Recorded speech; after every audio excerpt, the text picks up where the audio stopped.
When people say sanctuary, you know, again, it's not a modern concept. It's absolutely, if you're a thief being pursued by the hue and cry, if you can dodge through the marketplace, run up the steps of the church, get to the altar, put your hands on the altar, you claim sanctuary, and nobody can arrest you in church. You're safe in church. That's great. Of course, it means you can't come out of church. And as Elizabeth Woodville says, that she had always thought that you then had to eat the bread of the Mass and drink the wine, you couldn't get anything else. What she actually does is she lives in a crypt, in a few rooms under the main building of the church, and the people of London bring her food to the sanctuary door, and her servants come and go, but she herself cannot leave, and nobody can come in and arrest her. What's terrible about her husband's history as King of England is that at the end of the Battle of Tewkesbury, which is the last battle that he has to fight, the Lancastrian gentry lords run into Tewkesbury Abbey and claim sanctuary, and he and Richard and Hastings and probably Anthony Rivers, everyone who was there that day, drag them out, take them to the marketplace and execute them. They break sanctuary. Therefore, how can Elizabeth really be safe?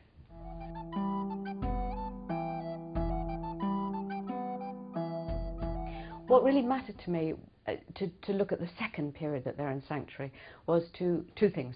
One was to really emphasize the fact that in the first period in sanctuary, Elizabeth has a handsome young husband who is going to come back to England and have a go at reclaiming the throne, and who knows whether he'll manage it or not. But she's got everything to play for, in a way. She is in sanctuary, but the king on the throne is Henry VI, who's not going to break sanctuary. He's a very saintly man. He's not going to come in with a drawn sword and kill them.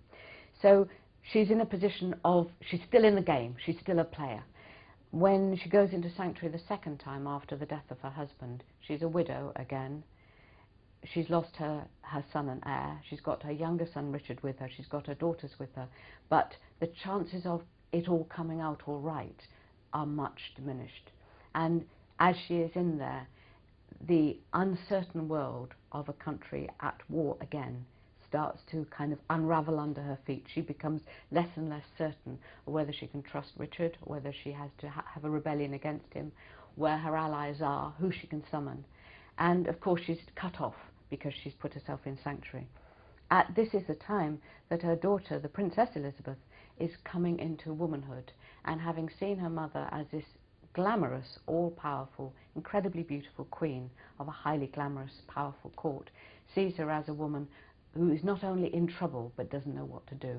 And I think the power really starts to, in a sense, kind of rasp between those two, that you've got a girl coming into her womanhood with her own ambitions and hopes, and you've got the mother becoming older, knowing that she's lost her husband, not sure of how she's going to manage the world.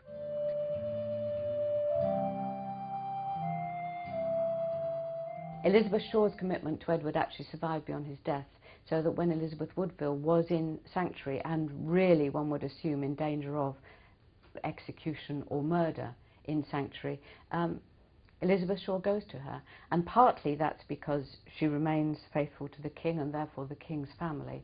Certainly the king's sons would have been important to her. But she's also by then in the protection of Sir William Hastings, the king's great friend, and he uses her as a go-between to reassure Elizabeth that Richard III won't take the throne, that it will come out all right, and that the boy prince will be crowned. So she's a very important go-between in a conspiracy which you would have thought would have been successful.